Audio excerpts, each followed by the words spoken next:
La obligación fiscal entre la autoridad y sus formas de extinción. Mi nombre es Oscar Montes y el día de hoy vamos a platicar acerca de las formas de extinción de las obligaciones fiscales. De forma general, la obligación fiscal nace a raíz primeramente constitucional, en su artículo 31, fracción 4, que es obligación de todos los mexicanos contribuir al gasto público.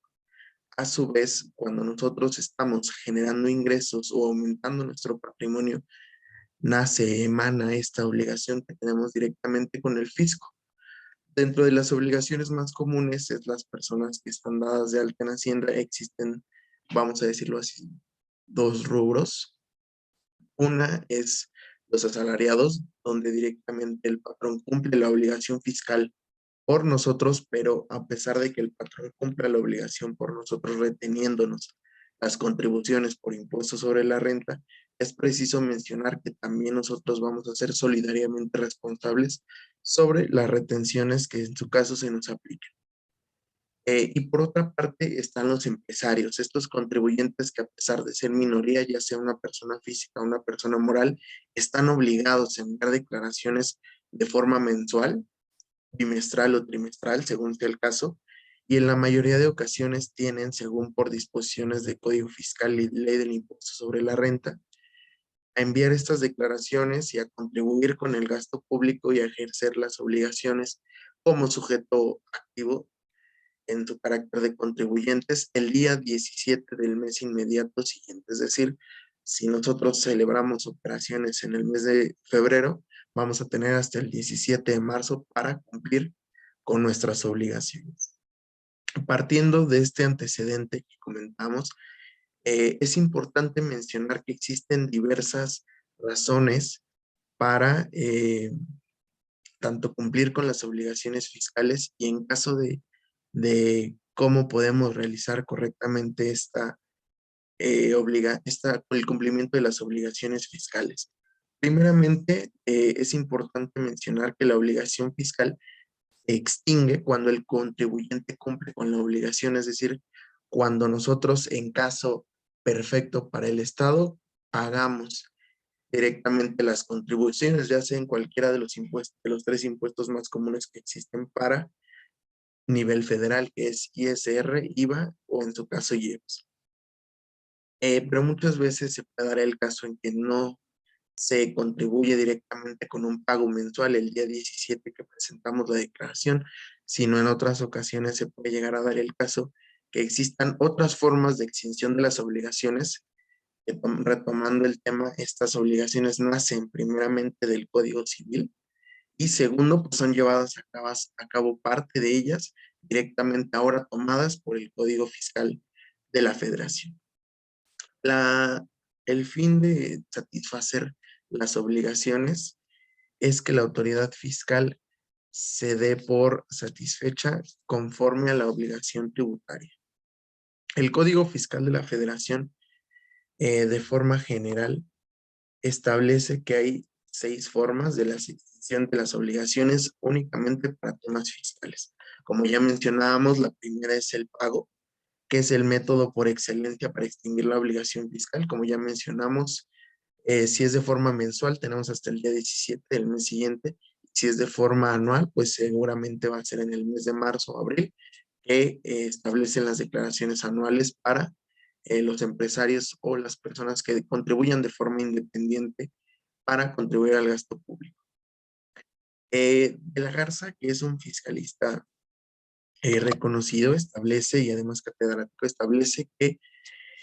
se satisface plenamente los fines y propósitos de la relación tributaria, que esta relación tributaria nace cuando nosotros estamos a raíz de la contribución que ya mencionábamos constitucional para contribuir al gasto público, y con esto nosotros estamos satisfaciendo completamente la pretensión que tiene primeramente Hacienda y posteriormente a través de su cobrador, que es mucho más efectivo que Coppel y de cualquier otra de esas instituciones.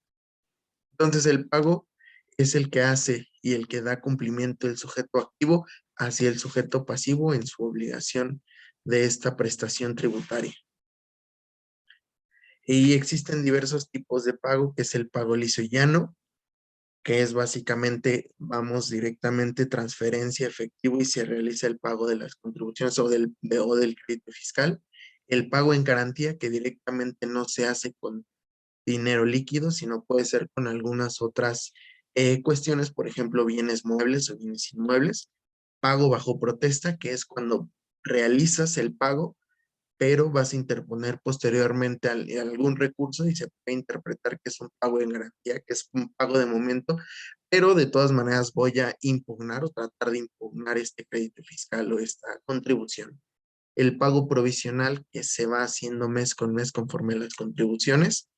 Pago definitivo, que este le aplica no a todos los impuestos. Y finalmente el pago extemporáneo, que recordemos que las declaraciones se envían el día 17, pero un pago extemporáneo se puede dar fuera de la fecha, pero antes de que la autoridad fiscal llegue y toque nuestro punto. La condonación de contribuciones también es una forma de extinción de las obligaciones. Es importante y preciso mencionar que la condonación únicamente se puede dar por el Ejecutivo Federal y esta obligación emana del artículo 39, fracción 1 del Código Fiscal de la Federación. Para esta condonación se puede dar total o parcialmente para el pago de las contribuciones y no nada más del principal, sino también de sus accesorios. La cancelación es una obligación como otra forma de extinción de las obligaciones. Tenemos este hipotético tercero, que es la cancelación, y consiste en la cancelación, por llamarlo de alguna manera, de algún crédito que se tenga fiscalmente por la insolvencia o inconstabilidad en el cobro. Es decir, dar de baja una cuenta por ser incobrable. ¿A qué nos referimos? Que posiblemente el contribuyente se encuentre en un crédito fiscal y dentro de los acreedores y dentro de la masa pasiva o activa no se cuente con la liquidez para solventar todas sus obligaciones fiscales y el contribuyente estando en un concurso mercantil no cuente con las posibilidades para solventar estos pagos, se puede dar directamente una cancelación, que ojo, no significa que el crédito fiscal se esté perdonando, sino que para la autoridad fiscal va a resultar una cuenta incobrable porque el contribuyente se está declarando en estado de insolvencia. Para esto, por supuesto, hay que conocer todo el proceso del concurso mercantil, que es declararse en concurso mercantil, involucrar al visitador, al conciliador con todos los acreedores y finalmente eh, por el síndico ser liquidada la empresa, ¿no? Pero hay que llevar a cabo primero este proceso para que se pueda cumplir el hipotético tercero, que es la cancelación de la obligación fiscal. Tenemos otro tema. En el cuarto hipotético existe la prescripción, que es una forma de extinción también de las obligaciones, pero sobre todo del crédito fiscal o de que la autoridad fiscal ejerza sus facultades, ya sea de auditoría o de comprobación, y que efectivamente nosotros estamos cumpliendo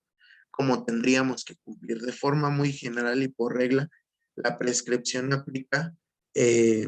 una vez transcurridos los 5 años, pero se pueden dar hipotéticos, se puede alargar a 10 cuando se trate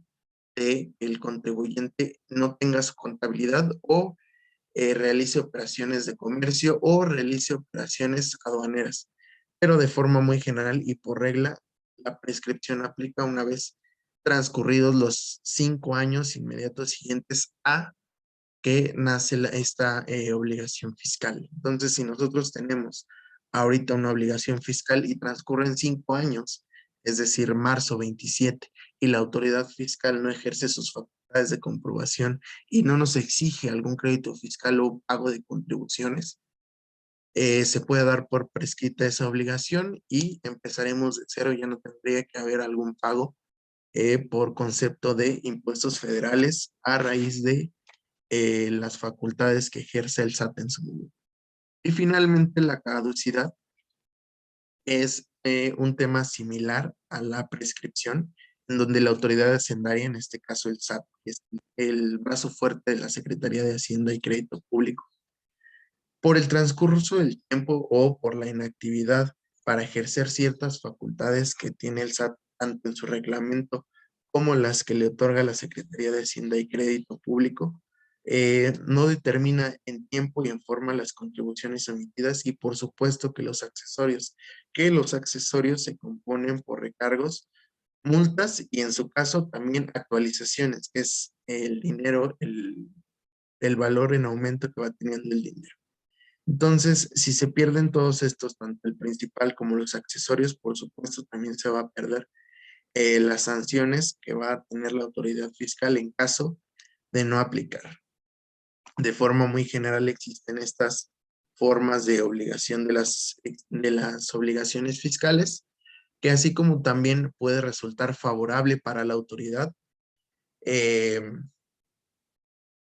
porque a su vez, cuando el contribuyente no exija una cantidad a favor, también le puede aplicar al contribuyente la prescripción, es decir, cuando tenemos impuestos a favor de IVA o de ISR, también los podemos solicitar a la autoridad o solicitar que se nos acrediten o se nos baje la base gravable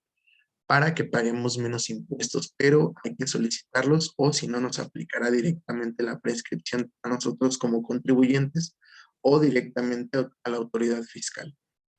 Otro tema importante es que también la prescripción puede aplicar en favor del contribuyente para que la autoridad fiscal no ejerza sus facultades de cobro y de comprobación de todo el tema fiscal, ¿no? En este caso, la autoridad encargada será el Servicio de Administración Tributaria o para los... Muchísimas gracias.